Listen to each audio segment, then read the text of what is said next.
Okay, here is your puppy. She is highly food motivated. Good.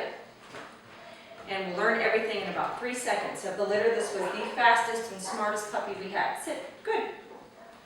She's very quick. Down. Which carries its own problems. When you give her your food treat, be very careful not to let her piranha-ize it. That means you keep your hand closed until you're ready to give it to her, and then you release. So, this is her down. Down. Good.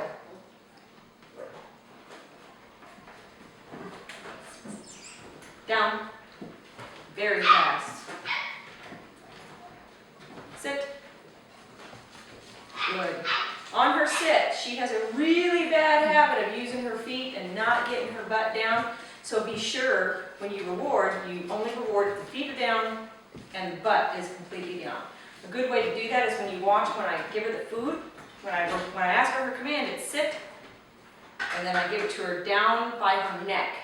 If you try to give it to her up high, then her feet are going to come off the ground and her butt's going to come off the ground, which isn't a big deal. And you guys probably aren't going to compete in obedience or anything like that.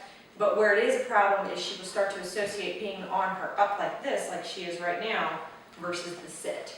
We really want to reward her for the right behavior. Down. Good. Stand. Stand. Good girl. Sit. Sit. Sit. Good. Down. Good. Stand. Good girl. Very nice. Down. Good.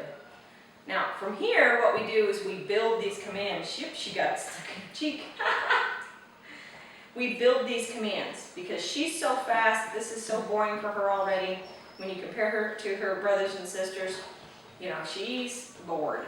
So she needs a little more stimulation. So what I'd like to see you guys do at home is to build on this by making her stay in positions longer and longer. And the way you do that is you're going to go sit, sit, sit. Hold it in your hand so she can't get it. Make her wait, then release the food. And if you watch, I hold the food small and I hold it backwards, down. Good. And then I flip my hand around. Now the trick to this is you've got to build it. It's a little bit difficult. With her, watching her with the build, you're going to probably have to get to the point where you're going, sit. Good. And you want to give it to her before she breaks. So if she breaks the sit, don't give it to her when she's standing up. You get what you reinforce.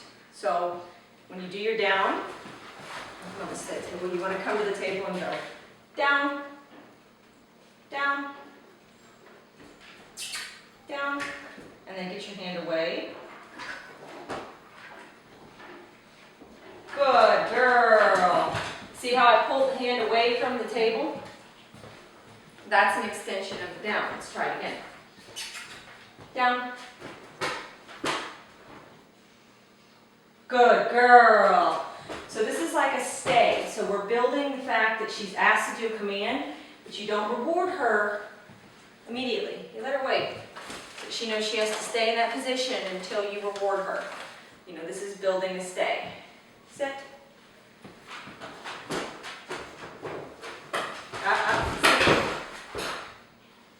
Good girl.